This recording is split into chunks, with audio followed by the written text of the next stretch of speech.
Hello guys! Magandang hapon sa inyo. Ako nga pala ulit si Aaron at nandito na naman tayo sa ating weekly investing video.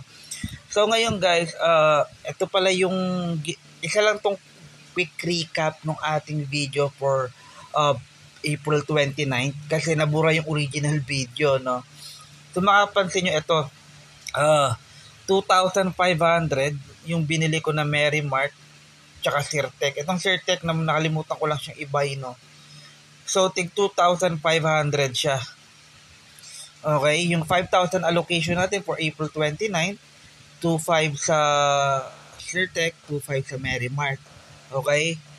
So, 5,000 siya. So, quick recap lang to dahil nabura yung video. So, gagawa tayo ng video for May 6 yung video ngayon, no, for this week. So, ayun guys, salamat sa panonood. Para lang ma-document natin yung naburang video, no. So, gagawa ulit ako ng video for this day. Tandaan nyo, April 29 ang nilagyan natin, Merrimart at Sirtec. 2,500, no. So, medyo down pa rin tayo sa portfolio natin, pero that's okay. That's part of the game. Okay? So, bye for now. Salamat sa panonood. See you again in the next video.